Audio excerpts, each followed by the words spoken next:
Então, vamos lá, pessoal. Acho que todo mundo aqui já deve me conhecer, né? Mas, enfim, para quem não me conhece, eu sou o Thiago Takeshi, Thiago Bezerra. Sou aluno aqui do programa de pós-graduação em Neurociência e Cognição.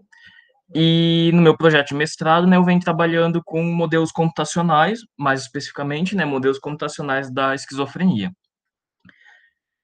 Mas nessa aula, então, a gente vai falar um pouco, né, sobre probabilidade, né, os fundamentos de probabilidade. E nessa aula, apesar de eu trazer algumas contas, né, alguns cálculos, eu queria que ficasse mais que prestassem mais atenção, principalmente nos conceitos, nas definições, na ideia por trás, né, desses cálculos que eu vou acabar apresentando. Aqui um pequeno sumário, né, do que a gente vai falar hoje. Primeiro, eu queria trazer um pouquinho assim da história, né, do desenvolvimento da probabilidade. Em seguida, eu vou tratar, então, da probabilidade em si, né, o que que é a probabilidade, como calcular. E, por fim, eu vou tratar um pouco sobre modelos de distribuição de probabilidade.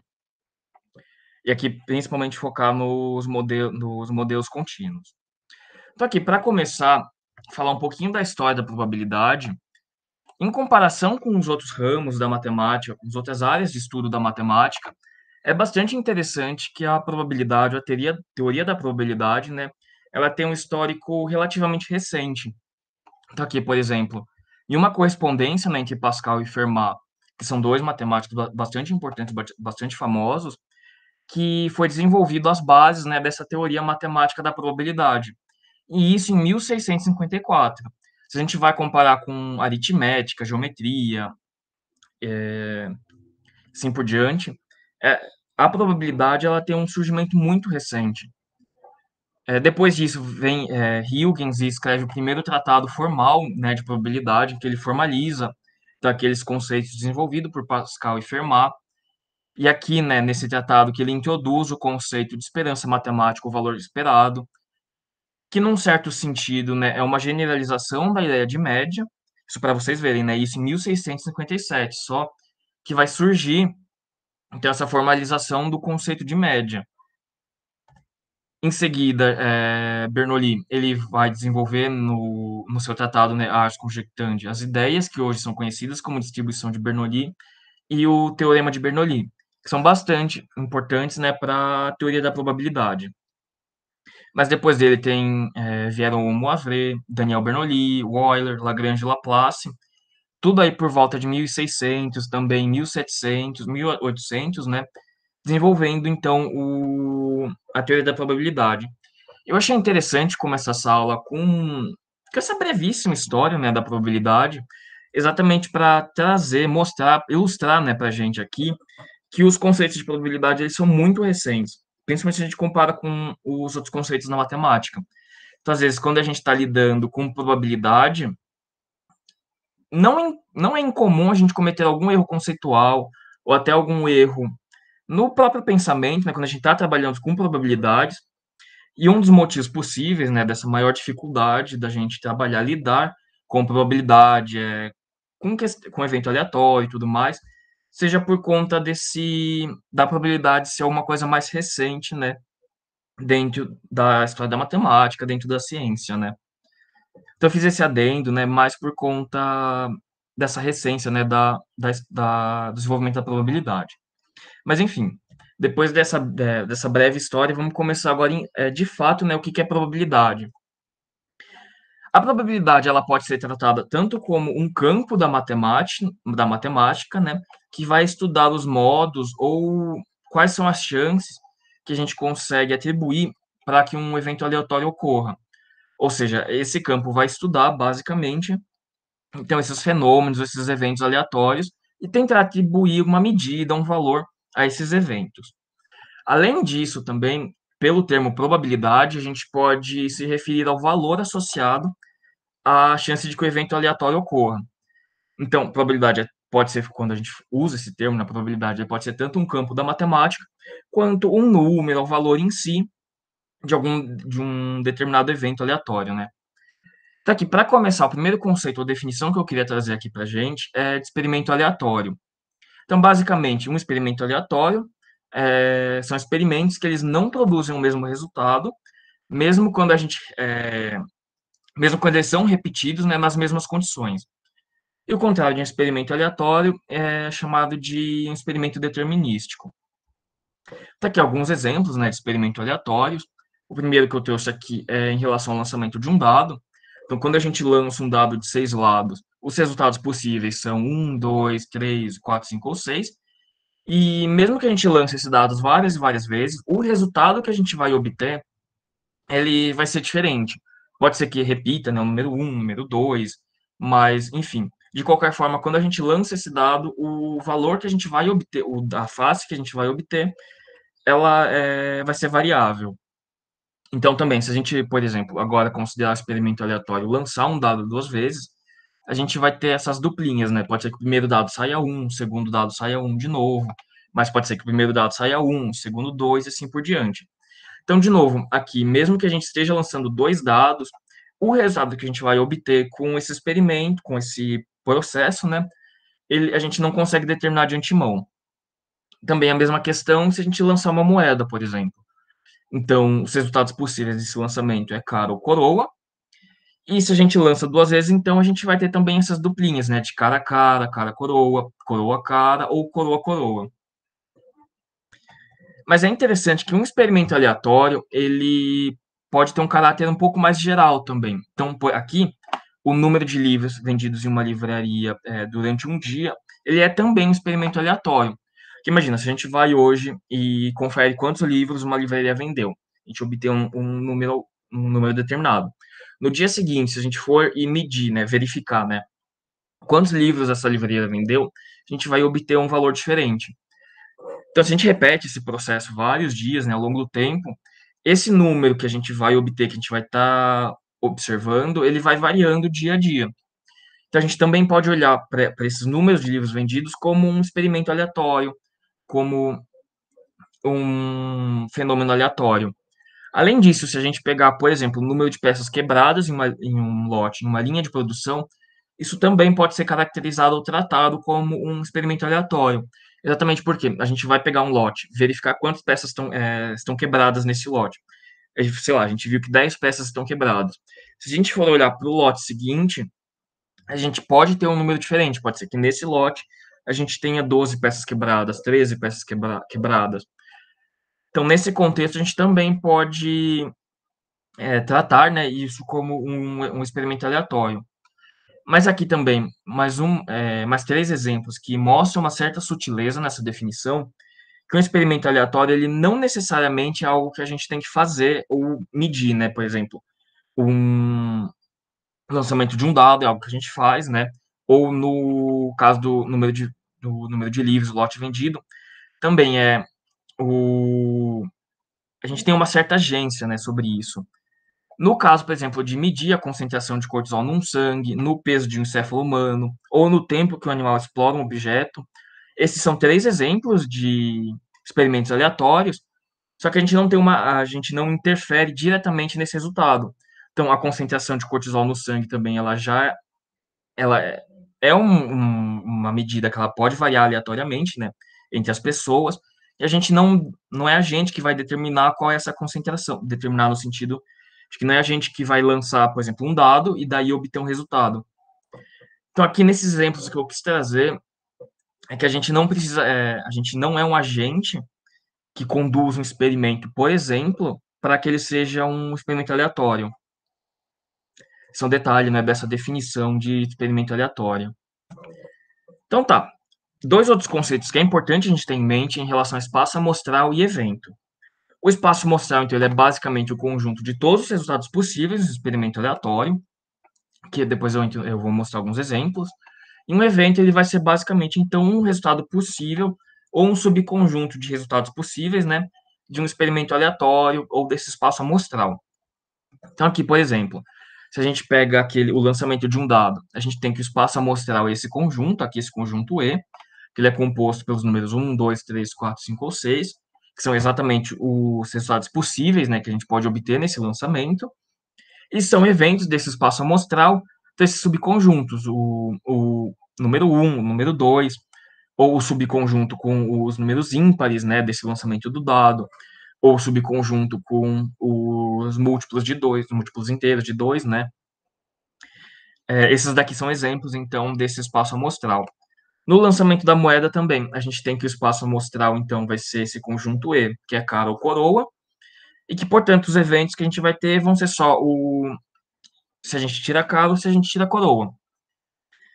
Então, mas se a gente lança duas vezes, né, essa moeda, então nosso espaço amostral vai se tornar um conjunto um pouco maior, né? Porque a gente está lançando duas vezes essa moeda, e o espaço amostral ele se torna, então, esse conjunto com cara coroa cara ou coroa coroa.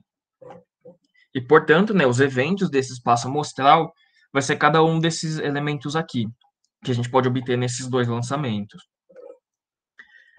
Mas além da gente ter um espaço amostral limitado, né, que nem no caso do lançamento de dado, lançamento de coroa, pode acontecer da gente ter um número de possibilidades infinitas, né? Então, naquele exemplo do número de livros vendidos em uma livraria, o espaço amostral ele vai começar desde o número 1, vai até o número 2, número 100, até 101, porque são os números que é possível que sejam possíveis, assim, teoricamente falando, possíveis que sejam vendidos, né?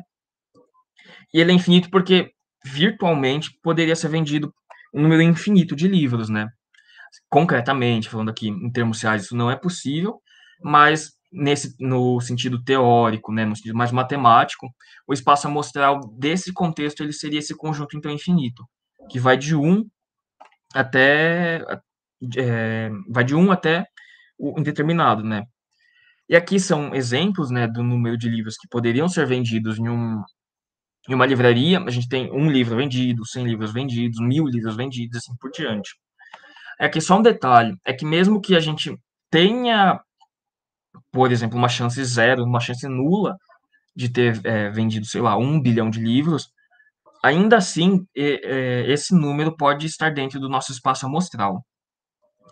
É que eu trouxe o número aquele exemplo, né, do número de peças quebradas em um lote de linha de produção. Eu coloquei essa interrogação que é para vocês pensarem, né, um pouquinho qual que seria o espaço amostral desse exemplo e escolher, né, determinar alguns eventos de exemplo. Aqui como um exercício para vocês, né? Mas tá, além disso, se a gente pega aqueles outros exemplos, a gente teria espaços amostrais diferentes também. Então, por exemplo, medir a concentração do cortisol no sangue, a gente vai ter um espaço amostral também, pode ser nenhuma concentração nula, né, de cortisol, um micrograma, por exemplo, por decilitro de sangue, 19 microgramas por decilitro de sangue. Então, nesse exemplo, o espaço amostral seria esse conjunto.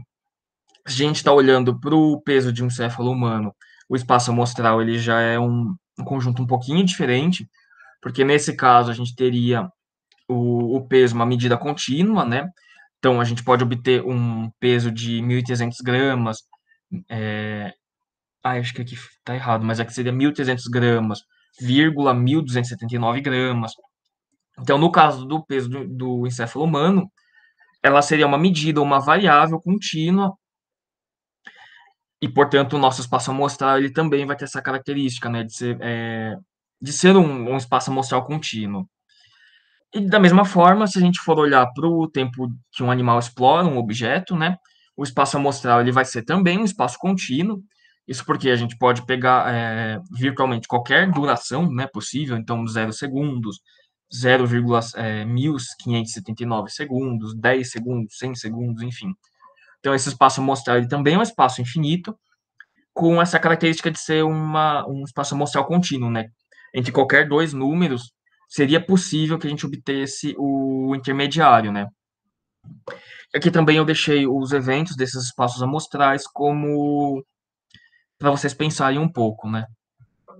E aqui uma observação, um detalhe, é que essa determinação do espaço amostral e dos eventos, né, que a gente quer estudar, ela é extremamente importante, porque é em cima do espaço amostral e é em cima desses eventos que a gente é capaz de calcular, então, ou é capaz de atribuir uma probabilidade.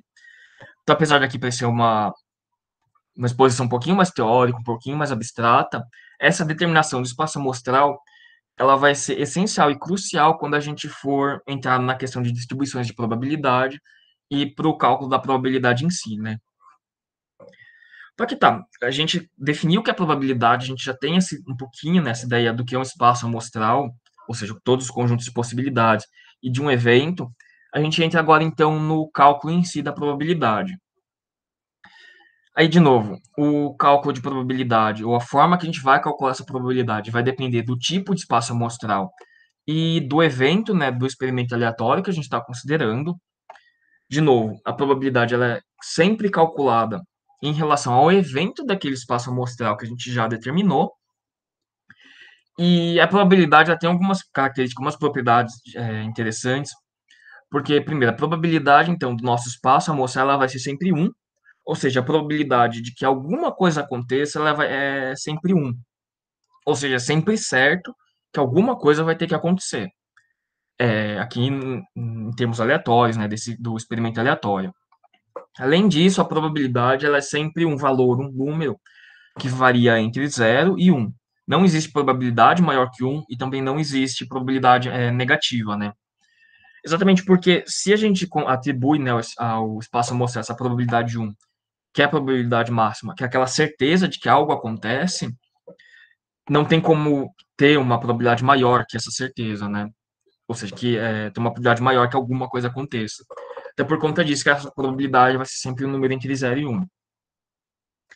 É que a forma, né, que a gente calcula a probabilidade, ela vai depender se a gente está tratando de um caso finito ou de um caso infinito de possibilidades. No caso finito, a gente tem o lançamento de dado, o lançamento de moeda, né, que tem um número finito de possibilidades, mas no caso infinito, que é o peso de encéfalo, o tempo que o animal explora, a gente teria que calcular de uma forma diferente. E mesmo dentro do caso infinito, a gente teria uma separação entre um caso discreto e um caso contínuo. Mas esses dois daqui eu explico um pouco mais para frente. Vamos começar então aqui primeiro com esse caso finito, né? Que a gente tem um número finito de possibilidades. Para fazer esse cálculo, a gente define a probabilidade como de um evento, né? Como o número de elementos do evento dividido pelo número de elementos do espaço amostral. Então aqui eu uso essa notação, né, do jogo da velha para indicar o número de elementos de um conjunto. E aqui, de novo, eu não quero que decore ou que fique muito preso às contas, é só para ilustrar e mostrar, né, como que a gente consegue fazer, né, esse cálculo de probabilidade e justificar um pouco algumas escolhas que a gente vai fazer mais para frente. Estou aqui no exemplo do lançamento de um dado.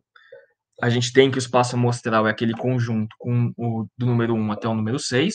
Então, esse conjunto é um conjunto finito, tem um número finito de possibilidades, né, que a gente pode obter nesse lançamento do dado, e, portanto, né, o tamanho, o número de elementos desse nosso espaço amostral, ele vai ser igual a 6. Então, aqui, se a gente quiser calcular, por exemplo, a probabilidade da gente tirar o número 6, o que a gente vai fazer é pegar o evento, né, da gente tirar o número 6, que é esse indicado, né, por esse conjuntinho aqui, o número de elementos que ele tem é igual a 1, então, no fim, aqui a gente vai ter que a probabilidade, né, de tirar o número 6 no dado é igual a 1 sexto. Mas imagina aqui um caso absurdo, né? A probabilidade de a gente tirar o número 7. Num dado de 6 lados, não tem como, né, a gente obter o número 7, né? Então, esse evento que a gente está considerando de tirar o número 7, ele é um evento vazio, porque ele é um evento impossível. Então, para calcular a probabilidade desse evento impossível, a gente pega o conjunto vazio, que tem 0 elementos, e divide pelo número de elementos no espaço amostral. Ou seja, a probabilidade de a gente pegar um número vazio, um caso impossível, é igual a 0. Que faz sentido, né? Com a nossa intuição. Mas também a gente pode pegar alguns eventos que eles têm um número maior de elementos. Então, que nem se a gente quisesse calcular a probabilidade de a gente tirar um número ímpar no dado, a gente teria que considerar esse evento, que é composto pelo número 1, 3 e 5. Portanto, ele tem três elementos. Então, pela formulinha, né, do cálculo de probabilidade, a gente teria que a nossa probabilidade é 3 sextos ou igual a meio. O que também, intuitivamente falando, faz sentido. Se a gente considerar metade dos valores possíveis do dado, faz sentido que a gente tenha, então, uma chance de 50% em tirar metade dos valores do dado. Mas também aqui um outro exemplo, né? Se a gente quisesse calcular a probabilidade de tirar um número múltiplo de 2, múltiplo de 2 inteiros, né? Então, o 2 e o 4, a gente teria um conjunto, né, de eventos com dois elementos, então a probabilidade seria 2/6, simplificando, a gente obteria um terço, uma probabilidade de um terço, né, 33%, mais ou menos, de observar, né, esse evento. Aí também, só mais um exemplo, acho que para fixar um pouco essa ideia, né, de como se calcula para o caso finito. No lançamento repetido de uma moeda, aqui o lançamento duas vezes dessa moeda, de novo, o nosso espaço amostral é aquele caso em que a gente tira cara, coroa, coroa, cara, coroa, coroa, e aplicando de novo aquela fórmula do cálculo de probabilidade, que a gente teria, por exemplo, se a gente quer calcular, né, a probabilidade de tirar pelo menos uma cara, a gente pega então todos esses casos, né, que a gente tem uma cara. Então, o nosso evento seria o coroa cara, cara coroa, o cara coroa coroa, perdão. Aí que tá errado aqui seria coroa, viu? Enfim, pelo menos tirar uma coroa, a gente teria esse evento nesse conjunto. Esse conjunto tem três elementos. Então, a gente simplifica, né? A probabilidade, então, desse caso seria 3/4. De novo, se a gente quisesse calcular a probabilidade de tirar duas coroas, né? O nosso conjunto se torna esse coroa-coroa. Então, aplicando essa fórmula, o que a gente obtém seria 1/4. Mas, enfim, aqui, só para ilustrar, né, para ter uma noção de como calcula a probabilidade do evento finito, do caso finito. Vamos agora entrar, se a gente quisesse calcular a probabilidade do caso infinito. E aqui que a coisa se torna um pouquinho mais perigosa, um pouquinho mais complicada. Porque se a gente tentar aplicar aquela fórmula, aquela definição, né, para o cálculo de probabilidade que a gente deu para o caso finito, a gente tem um problema. Porque imagina, de novo, aqui aquela fórmula, né, a probabilidade de um determinado evento que a gente quer calcular. Se a gente aplica a mesma fórmula de número de elementos do evento dividido pelo número de elementos do espaço amostral, que a gente teria seria uma divisão entre uma quantidade, um número finito, dividido por um número, uma quantidade infinita, né? Então, não importa o que a gente colocasse aqui em cima, contando que ela fosse finita, né, a gente sempre teria uma probabilidade nula. E a gente sabe que não é exatamente assim que acontece. Então, se a gente faz, sei lá, um experimento com um rato e deixa ele explorar um objeto, a gente vai obter, né, um número, um valor.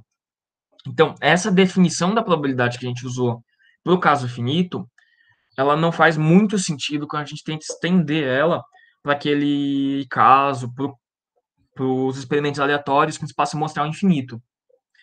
Então, de novo, se a gente só utilizar essa fórmula da probabilidade de uma maneira ingênua, a gente sempre vai obter uma probabilidade nula naqueles casos infinitos, né? Então, para a gente conseguir atribuir uma probabilidade para esses casos infinitos, a gente precisa de um pouco mais de ferramenta, né? A gente tem que desenvolver um pouco mais nossa teoria. E aí é nesse contexto que a gente obtém ou desenvolve essa noção, esse conceito, né, de distribuição. E aqui, para começar, então, distribuição, a gente precisa dar um passo para trás, né? E pensar que a gente não precisa ficar lidando com o nosso fenômeno de uma forma muito concreta, né? Concreta que eu digo, por si só, né? A gente pode fazer uma abstração desses fenômenos e lidar, então, começar a estudar o comportamento desses fenômenos de uma forma um pouco mais geral, né? De um pouco mais generalizada. Então, por exemplo, no caso do lançamento do dado e da moeda, a gente não precisa ficar muito restrito ao lançamento de um dado. Esse experimento é o lançamento de uma moeda. O que a gente pode abstrair e começar a estudar é um evento, um experimento aleatório, em que a gente está considerando o número de eventos, ou seja, o número de vezes que alguma coisa acontece. Então, no caso da moeda, o número de vezes que a gente tira a cara, o número de vezes que a gente tira a coroa. No dado também, o número de vezes que a gente tirou a face 1 do dado, a face 6 do dado. Então, a gente consegue abstrair um experimento aleatório de uma forma que a gente comece a estudar mais esse comportamento, essa característica mais geral desses experimentos. Então, da mesma forma, se a gente quiser pegar o peso do encéfalo, o tempo do animal explorando, a concentração de cortisol no sangue, se a gente abstrair, né, toda essa coisa mais concreta, que a gente obtém basicamente é um número real. Então, o peso do encéfalo é um número real, o tempo, né, de exploração é um número real, a concentração do cortisol no sangue é também um número real. É que por número real a gente entende aquela a variável contínua, né? Então a gente sempre consegue obter um valor entre qualquer dois valores dados, né? A gente pode pegar a metade deles, por exemplo. E aqui, nesse caso de, de valores, né, reais, valores contínuos, a gente consegue então abstrair e estudar esse fenômeno através da medida de média, desvio padrão, mediana, que foi exatamente aquilo que a gente viu na primeira aula desse módulo, né, de estatística, de estatística descritiva. A gente consegue descrever esse fenômeno através dessas medidas. Tá. Então, aqui também, um outro conceito que é importante para a gente é de variável aleatória. Então, de novo, retomando um pouco da estatística descritiva, a gente tem que, nesse caso, a variável aleatória é uma variável cujo valor vai depender do acaso. Então, o número de vezes que aparece o número 1 ao lançar o dado 10 vezes, por exemplo, ela é uma variável aleatória, porque esse número ele vai depender de fatores aleatórios, do acaso, né? Mas também o número de vezes que aparece uma cara ou lançar uma moeda 2 vezes, o número de livros vendidos em uma livraria em um dia, o tempo que o animal explora um objeto. Isso tudo a gente pode tratar ou estudar como variáveis aleatórias. Exatamente porque elas são variáveis que o resultado, o número dela, vai depender do acaso. Aí tá. Aqui o conceito de distribuição, né? Ele vai ser a distribuição, ela é basicamente uma função ou uma forma da gente descrever o comportamento de uma variável aleatória. E aqui é interessante porque essa distribuição ela pode ser dada a priori, né? A gente não precisaria, a princípio, ficar olhando nossos dados para determinar o tipo de distribuição. Então, existem diferentes modelos, né, de distribuições que são dadas a priori, e o tipo de distribuição que a gente vai escolher vai depender da variável aleatória que a gente está estudando. E isso é importante porque para cada experimento aleatório nosso, né, para cada medida ou variável aleatória nossa, a gente pode escolher, ou a gente tem que escolher, na verdade, né, o modelo que ele é mais adequado para essa variável de interesse.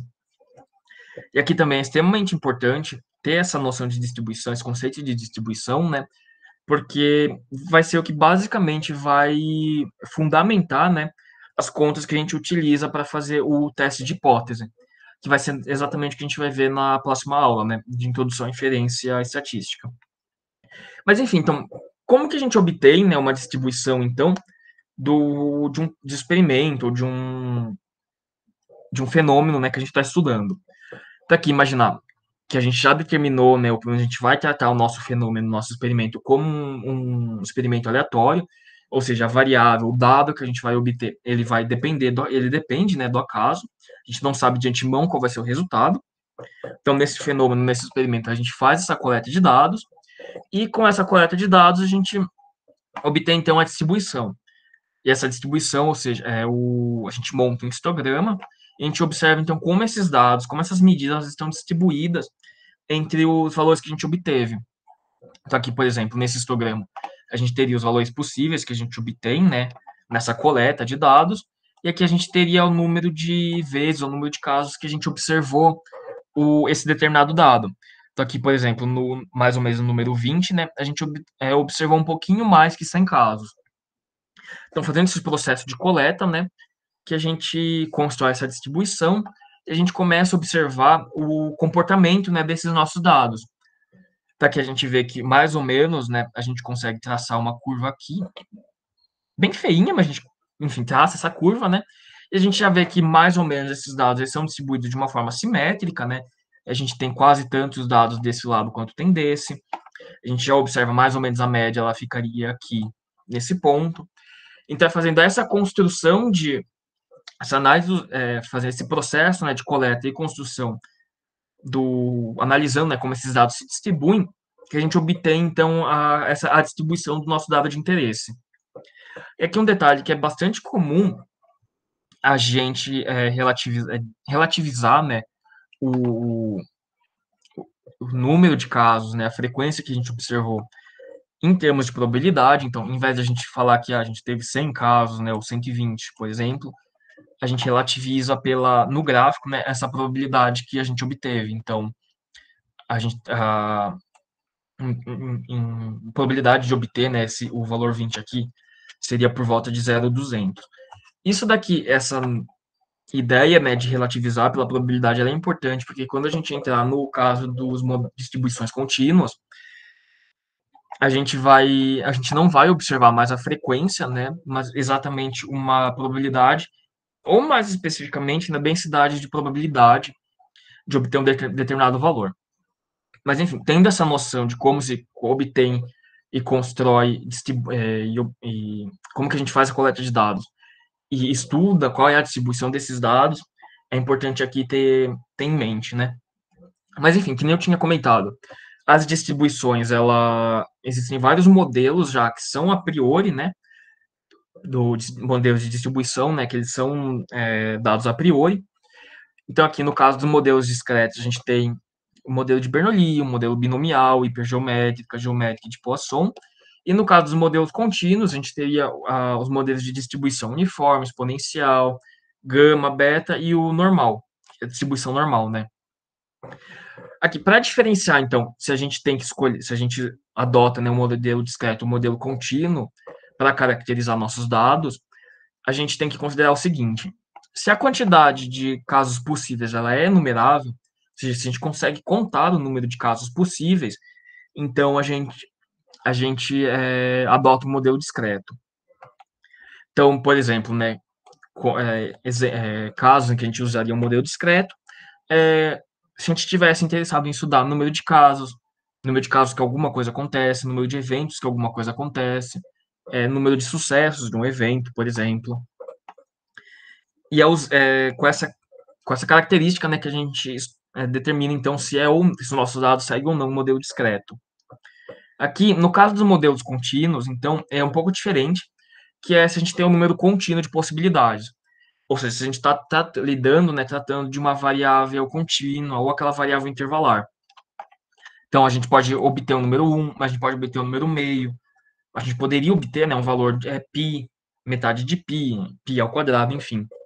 Então, a gente não conseguiria, né, a princípio, contar o número de possibilidades que a gente poderia obter. E aqui, como exemplo, né, a gente tem o tempo, a altura, o tamanho.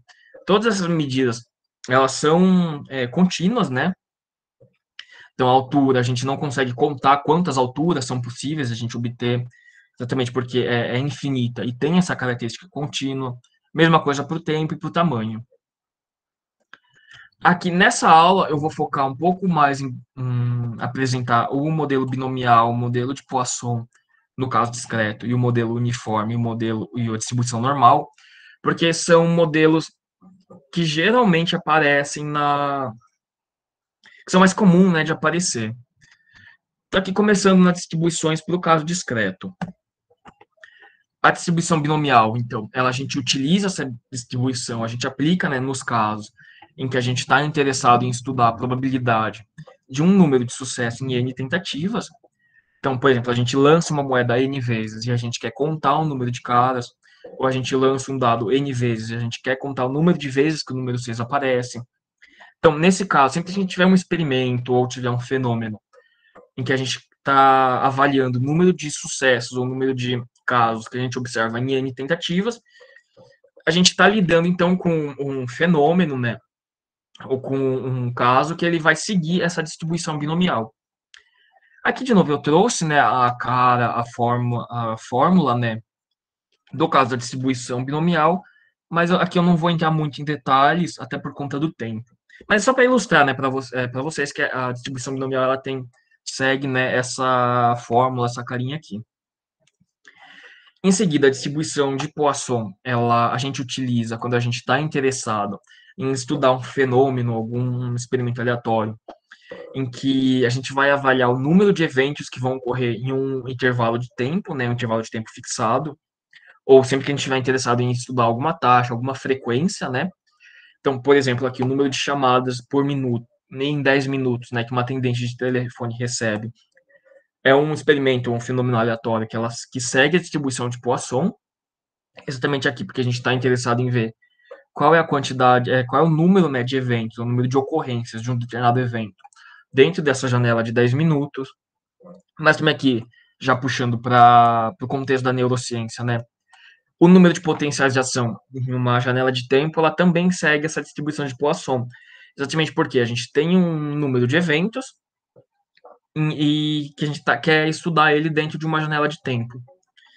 De novo, aqui tem a carinha, né, dessa distribuição de Poisson, mas não vou entrar muito nesse caso. Indo já para distribuições no caso contínuo, a gente tem que fazer mudar um pouquinho a forma como a gente vai pensar. Aqui, no caso contínuo, a probabilidade, a gente deixa de falar em probabilidade, fala em densidade de probabilidade, exatamente porque lá no começo da aula, como eu comentei, se a gente fosse pegar uma probabilidade só daquele contexto, a gente divide uma coisa finita por uma quantidade infinita, a gente teria uma probabilidade nula. Então, aqui no caso da distribuição, a gente chama de densidade de probabilidade.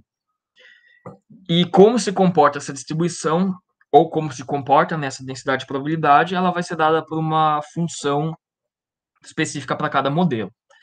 Aí, nesse caso das distribuições contínuas, a probabilidade que a gente vai querer calcular, ela vai ser dada, então, sempre dentro de um intervalo. Então, a gente sempre vai ter que considerar um valor mínimo, um valor máximo, e estudar qual é a probabilidade da gente observar, né, um determinado evento dentro desse intervalo.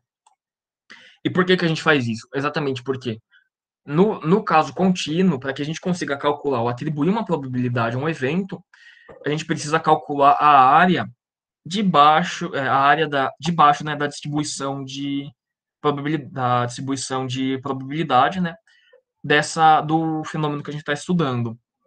Então, de novo, para a gente atribuir a probabilidade no caso contínuo, a gente está interessado em avaliar, estudar a área debaixo do gráfico que descreve a nossa distribuição.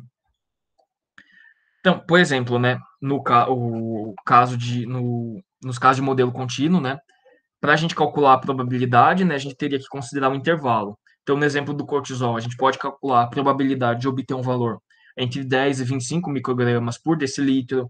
No caso do peso do encéfalo, a gente teria que calcular, a gente poderia, né, calcular a probabilidade de de pesar um encéfalo e ele estar entre 1.200 gramas até 1.300 gramas. E também, se a gente quiser calcular a probabilidade de um animal explorar um objeto, a gente teria que também calcular dentro de um intervalo. Então, por exemplo, um intervalo de 120 segundos até 180 segundos, né? Então, exatamente isso. Se a gente quiser, para o caso contínuo, a gente tem que fazer tem que fazer essa generalização, essa abstração, né? E para a gente conseguir calcular uma probabilidade. Tá aqui, no caso da distribuição uniforme, ela é basicamente aplicada ou descreve, né, um fenômeno aleatório cujos dados eles sejam distribuídos de maneira uniforme dentro do intervalo. Tá aqui nesse gráfico, por exemplo, imagina que a gente tivesse os dados distribuídos de forma uniforme nesse intervalo, ou seja, qualquer número, qualquer valor aqui dentro desse intervalo, ele pode aparecer, né, na nossa coleta. Essa distribuição ela segue essa função, né, de densidade de probabilidade. Também não vou me ater muito aqui em detalhes, mas como eu mencionei, para a gente calcular então a probabilidade de obter um valor aqui dentro desse intervalo, o que a gente vai ter que obter é a área então dessa distribuição entre dentro de um limiar, né, dentro de um limite que seja interessante para a gente. Então, por exemplo, se a gente quisesse calcular a probabilidade de obter um valor aqui dentro, né, desse intervalinho, a gente teria que calcular essa área aqui em azul que é indicada aqui na figura. Se prosseguindo, né, uma das distribuições mais importantes e vão encontrar na maior parte dos contextos, né, experimentais, é a distribuição normal. Ela é importante porque diversos fenômenos vão estar distribuídos, né, de forma normal. Então, a altura das pessoas segue distribuição normal, tamanho dos pés segue distribuição normal, o QI, pressão sanguínea, notas de um exame, todos esses fenômenos seguem, então, uma distribuição normal, ou a gente pode utilizar, né, uma distribuição normal para caracterizar, descrever esses fenômenos aleatórios.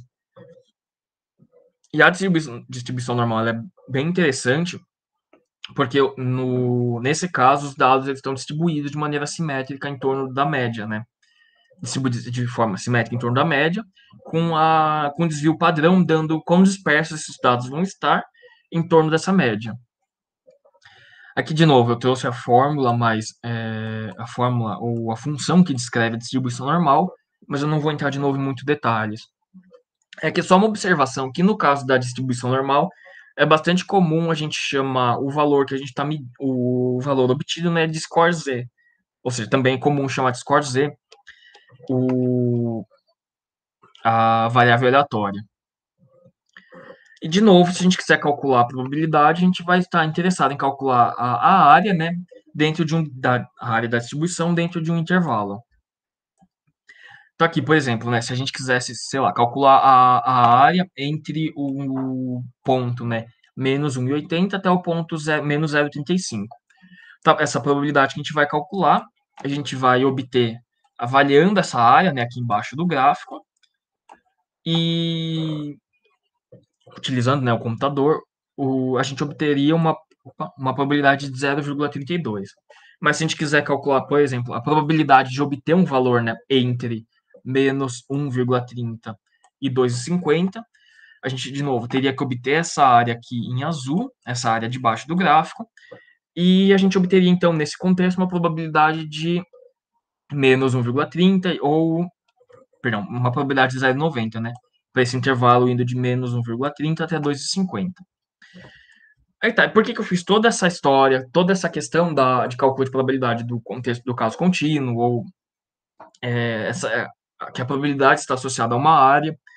Exatamente porque quando a gente for fazer essa inferência, né, for verificar, fazer um teste de probabilidade, um teste de hipótese, que a gente vai estar interessado em verificar se o valor que a gente obteve, qual é a probabilidade, né, da gente obter esses valores que a gente observou, se a gente aceita ou adota uma distribuição. Então, imaginar aqui, no caso da distribuição normal, que a gente está estudando o tempo de exploração, por exemplo. A gente quer verificar se, no teste de hipótese, se esse tempo de exploração ele é diferente entre dois grupos, por exemplo. O que a gente vai basicamente fazer é calcular a probabilidade, então, da gente obter esse valor que a gente observou. Então, se esse valor caiu, né, dentro de um intervalo aqui de interesse. E é basicamente isso que a gente faz, né, em todo teste de hipótese. Então, é verificar se a probabilidade de a gente obter o valor que a gente observou, ela é baixa, ou se ela é alta, ou se ela é menor com determinado limiar. Então, é por isso que eu achei interessante trazer, né, essa questão de como se calcula a probabilidade. E aí, de novo, aqui, só voltando um pouquinho. No caso das distribuições, né? Essas distribuições, elas são modelos matemáticos, modelos teóricos, e o que a gente vai estar, então, interessado em fazer é verificar qual é a distribuição que melhor descreve os nossos dados. Então, uma vez que a gente conseguiu, né, fez todo esse processo da coleta, análise, né, da distribuição desses dados, e verificou qual vai ser a distribuição que melhor descreve, é em cima disso que a gente vai, então, fazer esse teste determinar, né, o teste de hipótese, ou vai conduzir um teste de hipótese. E aqui também, só para finalizar, uma curiosidade, uma questão interessante sobre a distribuição normal, é que a distribuição normal ela é toda tabelada. Então, é muito comum, acho que vocês já devem ter utilizado, né, até talvez durante uma aula de estatística, né, a tabela de distribuição normal. E essas tabelas elas vão basicamente dar para a gente a probabilidade, né, que a gente está aqui estudando em termos de área. De novo, só que em vez dela retornar para a gente a área do gráfico, né, ela vai devolver para a gente a probabilidade. Então, nessa tabela que eu trouxe como exemplo, né, o cara indica para a gente qual que é a probabilidade da gente obter um valor menor, né, que um determinado ponto Z aqui de corte, um ponto crítico que a gente está estudando, né. Então, enfim, só trazendo nesse ponto de que a distribuição normal ela também, né, é uma distribuição que ela tem tabelada, então se a gente quiser calcular, observar a área, calcular a probabilidade, perdão, a gente pode utilizar essas tabelas. não precisaria, a princípio, recorrer a um computador. Apesar de que hoje em dia, né, a gente faz praticamente tudo utilizando o computador. Aqui, desculpa correr um pouco na aula, né, mas por conta do tempo eu acabei cortando alguns pontos, né. Mas se alguém quiser, a bibliografia que eu utilizei para montar essa aula foram esses 3 livros. Então, se alguém tiver interesse em sim, aprofundar um pouquinho mais exatamente nessa probabilidade e nos fundamentos, né, que são utilizados para o teste de hipótese, vocês podem conferir esses 2 primeiros livros, né, Probabilidade, um curso introdutório, e esse Probabilidade e Variáveis Aleatórias. São livros que eu acho particularmente muito bons, né, nesse sentido. Mas é isso, pessoal. Muito obrigada, Thiago. Eu vou aqui para a gravação.